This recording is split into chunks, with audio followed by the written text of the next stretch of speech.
Assalamualaikum warahmatullahi wabarakatuh. Anak-anak, alhamdulillah pagi ini kita dapat kembali belajar dalam pembelajaran bahasa Indonesia ya. Tema 6, subtema 2, muatan bahasa Indonesia. Materi yang akan Ibu bahas yaitu pembelajaran 3 ya, menjelaskan langkah-langkah menulis puisi. Adapun langkah-langkah menulis puisi yang pertama bisa anak-anak lihat. Yang pertama adalah siapkan alat tulis untuk menulis puisi seperti kertas dan pulpen. Nah, sebelum itu Ibu akan menjelaskan terlebih dahulu bahwa cita-cita yang ingin kita capai dapat dijadikan ide untuk membuat puisi. Apa itu ide? Ide adalah gagasan untuk melakukan sesuatu, termasuk menulis puisi. Adapun yang kedua yaitu tentukan tema dan judul puisi yang akan kita buat ya. Tema itu merupakan gagasan utama puisi. Sedangkan judul berupa kata atau susunan kata yang mewakili isi puisi. Jadi sebelum membuat puisi, maka kita tentukan dulu yang namanya tema dan judul. Yang ketiga, pilihlah kata yang sesuai dengan tema puisi.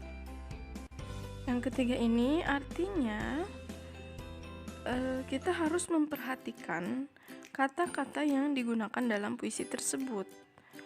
Pilihlah kata yang digunakan sebaiknya sesuai dengan tema puisi. Jadi lebih baik ketika kita membuat puisi itu memakai kata-kata kiasan ya. Kemudian yang keempat, tuliskan puisi sesuai imajinasi dan pikiranmu. Ya. Berimajinasi itu perlu dilakukan oleh pengarang saat akan membuat yang namanya puisi. Untuk apa? Karena dengan berimajinasi membantu pengarang untuk melihat suatu hal yang dalam berbagai pandangan. Puisi berulang-ulang agar kita dapat mengetahui kata-kata yang kurang sesuai dengan isi puisi tersebut ya. Itu.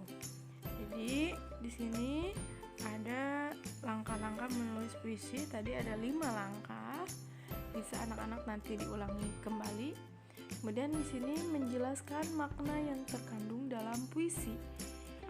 Makna puisi dapat diketahui dengan cara membaca puisi tersebut dengan seksama.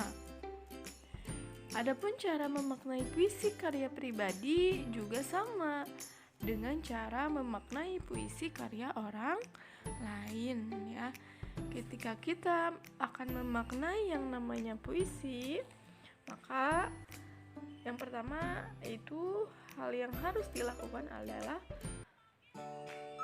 memaknai puisi karya pribadi tersebut atau memaknai puisi karya orang.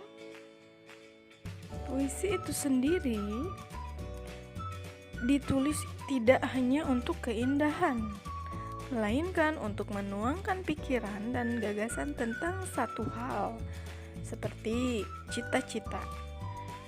Nah, semua orang tentu mempunyai yang namanya cita-cita.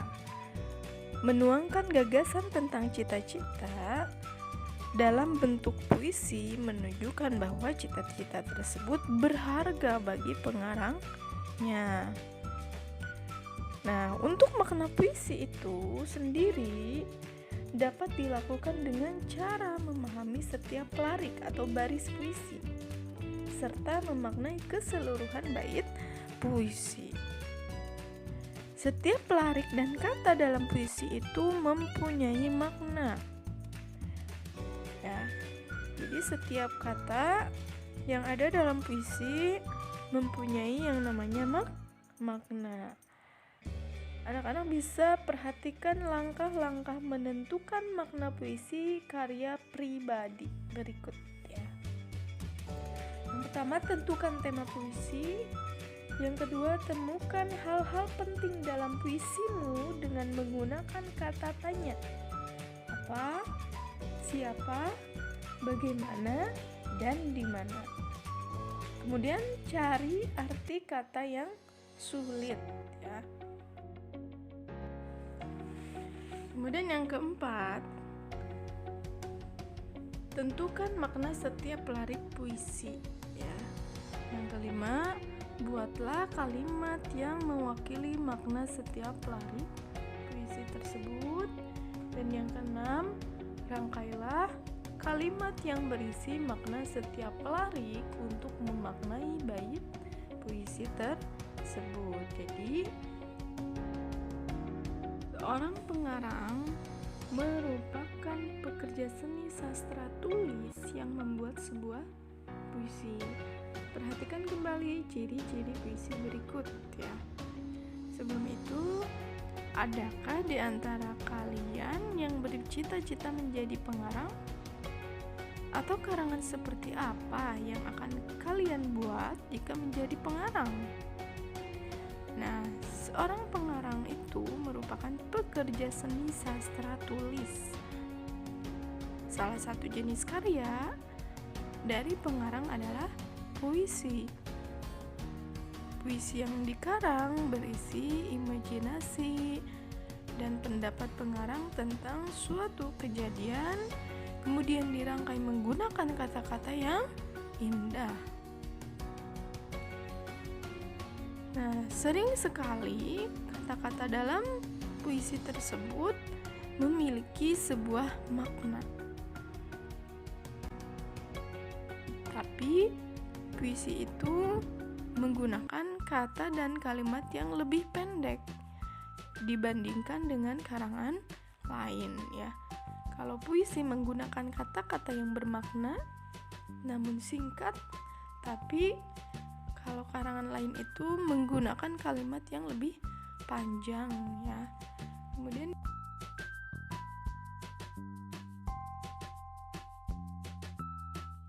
ayo anak-anak, perhatikan contoh puisi berikut.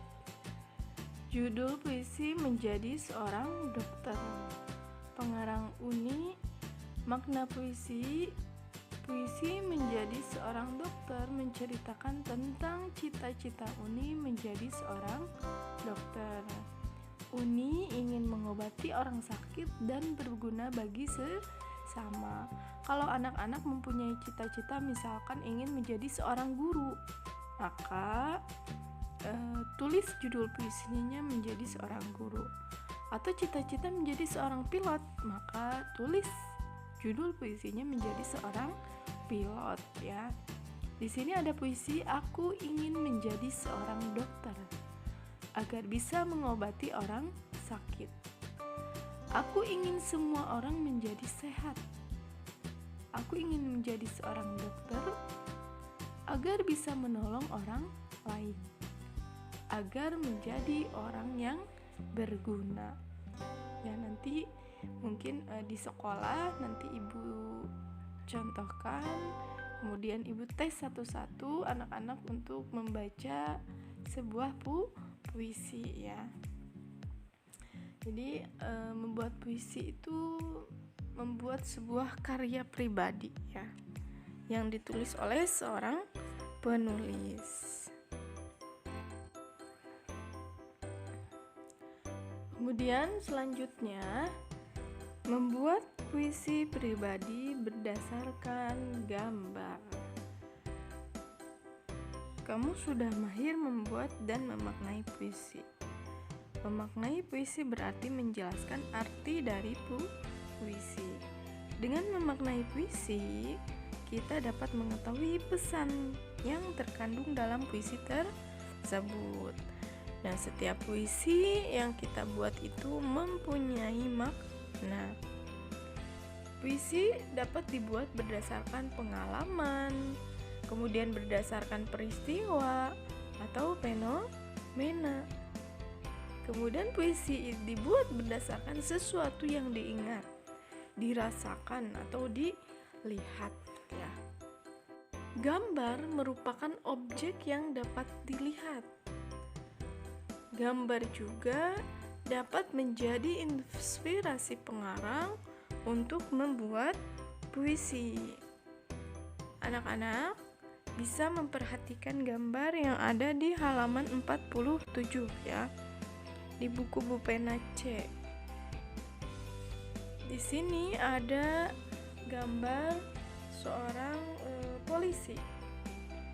Anak-anak bisa membuat satu bait puisi berdasarkan gambar tersebut ya. Sekali lagi, apa itu bait? Apa itu baris? Nah, bait itu terdiri dari beberapa baris puisi. Misalnya, dalam puisi tersebut ada 4 baris. Berarti itu namanya satu bait. Ya. Jadi, silakan anak-anak buat satu bait puisi berdasarkan gambar tersebut ya. Gambar seorang polisi atau apapun itu ya. Silakan anak-anak dibuat puisi menjadi 4 baris atau satu bait. Anak-anak, terima kasih yang sudah menyimak, yang sudah mendengarkan dengan baik pembelajaran dari Ibu. Semoga ilmunya bermanfaat ya. Jangan lupa untuk selalu semangat belajarnya. Wassalamualaikum warahmatullahi wabarakatuh.